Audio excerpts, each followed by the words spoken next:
Welcome back to the channel. What you see before you is something magnificent.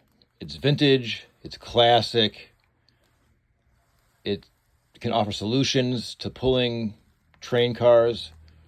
This is a 1946 early post-war Lionel number 761 S-2 steam turbine locomotive. Yep, it's a 686. This thing is awesome. It's based on a prototype built by the Pennsylvania Railroad. It was part of that explosion of post-war production of Lionel, and it's a higher quality train, in my opinion, than the later ones. They're just built better. This is the 1946, their first version, I believe. It works on O and O27 gauge. It did not have magnet traction. So what's magnet traction, you ask? Well, that certain Lionel trains had a feature in the wheels. It was magnets, and it made it stick to the track a lot more. It's noticeable, and then your train could pull, more cars. But there's a solution to that. I added a ton of weight. This is my personal one I bought off eBay in 2023, I think it was. I bought this one, I think, for around $140. It works great. Now, I just pulled this out of the basement. It's snowing out. We have 10 feet of magical white sand here on White Sand Isle. Magical tropical white sand isle in Northeast Ohio in the middle of December. So I pulled these out of the basement, and it's kind of coming back to me. What's going on with these magnificent toys? There's a lot to talk about. This chunk of glass is just super awesome. It's like a crystal. This itself weighs a lot. It's cast metal. Now, inside here is a bulb. Now, this and a few other particular models of trains used a bulb for their smoke unit, which is unique. I'm a fan of vintage glass and antique glass. As you can see, these bottles in the background. Here's a special bulb. You put a little certain kind of a Lionel smoke pellet. Looks like an aspirin or whatever. And you place it on this very carefully, which you can see is just a light bulb with a divot. All right, this is your unit that screws in there. You got to be careful when you do this so you don't spill your little pill thing. And give it a little twist. You got to make sure it's twisted properly, otherwise it'll come loose when you're pulling your train. And then you pop this thing back in. So that's your light bulb, and it works as a smoke unit. Excuse me. All right. So this train is awesome. This has the nickel wheels. The earlier ones had the nickel wheels. Again, higher build quality, right? Post World War II. The reason why I bought this is because back here, the motor. This is the atomic Lionel motor. Let me show you this up close because it's worth a look. Atomic gauge right there. Lionel Atomic. So to make the directional change, you had to pull out this wire and move it around, which made it more interactive in my opinion. I love it. And I'll run this train for hours. A couple years ago when I had these things really going, I will just put this thing on the floor and let it run for hours on my track. We had a track on the floor, and these things get hot as hell. I think the problem that I encountered was the springs. My springs would just get too hot and deform, and then it wouldn't make the proper contact. But this train is awesome. It's not as fast. I believe this train is real scale as far as the speed. Other Lionel trains are too fast for scale. This train is not the fastest, but it moves the smoothest. Sometimes with toy trains, it's kind of fun to go slow with them because, I don't know, whenever I see freight trains, sometimes they're going slow. Plus, I don't know, you can see them easier if you have young kids or whatever. It's just, it's cool to go slow too sometimes, right? So this train can go, I think it operates at closer to scale than any other of the Lionels, which is a weird kind of cool fact. It looks gorgeous. What else can you say? Just a chunkin', honkin' toy. These are the kind of toys when you got a box full of them, you put them in your truck, your vehicle actually feels heavier. I had to move a couple of boxes of these around town. I had to go to my folks' house and just because they're stored everywhere and around. You know, I got so much. I'm a hot mess of an antique and vintage dealer.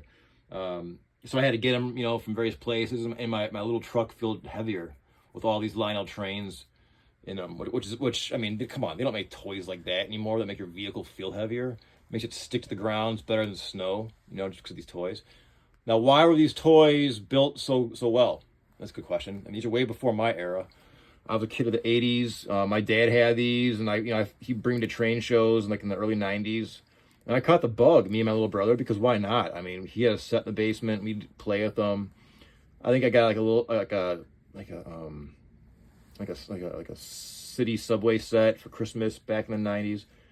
So it was always they're just so fun, you know. And they smoke. I mean, smoke comes out. It'll fill the whole room up. So when you're 11 years old or when you're 45 years old, it's awesome. Turn the music up and let it rip. Hell yeah.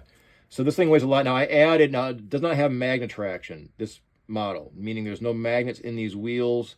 It's just real train power, baby. So what I did, and I'm going to show more videos of this. Don't you worry. And I have a ton of Lionel Trains. So if you like this, I'm your kind of guy. Inside this, which I'll take apart in another video, I have put so much extra weight. Yup. I went to the hobby store and I spent a lot of money on, this is why I had no money, on these weights. I think they're like for RC cars, and they have like a sticky tack to the back, so it doesn't rattle around, and it's quite strong. It's designed for RC cars, right? So it's just plated and layered cleanly and neatly, but they're just all throughout the body, wherever it can, without touching a hot spot, right? So it added a ton of weight, and this thing can compete with my my magnet traction diesels, and even a larger, I think it's an O gauge, to some extent. It does. I think if you push it too hard, like if you put a huge load on this thing, like I don't know, like 20 cars or more, or maybe let's say like 15 cars, it'll start to get hot because it'll try its best, but these will get hot as hell. Your springs in there, these little brass caps, and it'll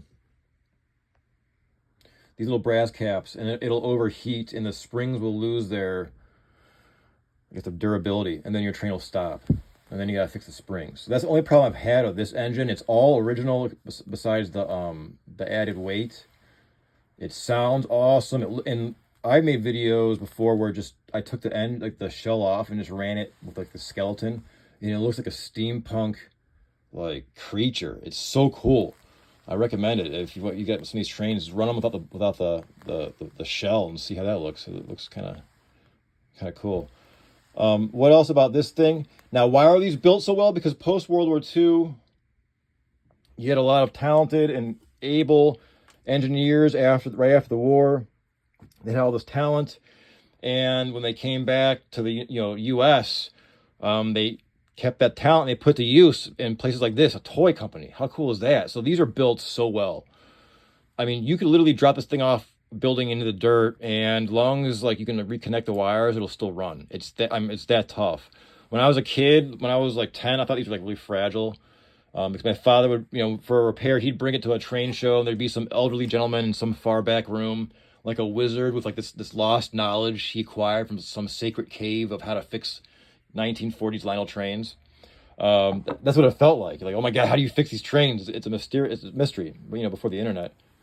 But now I've fixed them all myself. When I get them off eBay, they don't run as great, and I'll just totally clean them out and oil them and grease them. And there's a lot of guys and gals on eBay that are on YouTube that are awesome with these trains. Just do some searching. They can tell you how to take everything apart, what the hard part is, what to look for, what to look out for, because you might take a couple screws out, and then all of a sudden the springs will fly out. So they'll tell you like be ready for this and that. It's a great resource. So now I fix all these trains myself. I don't have to rely on anyone else to fix these trains. And in doing so, I've realized that they are not as complicated as I thought, and they're built so tough. Again, it's just a really simple machine in there. It's remarkable how strong these are. I can make these trains pull, these engines pull 20 cars. And they can do it. And they can do it for not just like 10 minutes. They can just do it for hours if I wanted to. So these toys, I mean, I've said it before and I'll say it again. They don't make them like this anymore. Just for a few reasons. And again, the icing on the cake is that Atomic. One more time before we wrap this up. Atomic motor. Look at that. Red. The later ones, I have later versions too that are not that awesome red. So there you go. So this has been a look at an amazing number 671 S-2 Lionel 1946 locomotive. Thanks for checking in.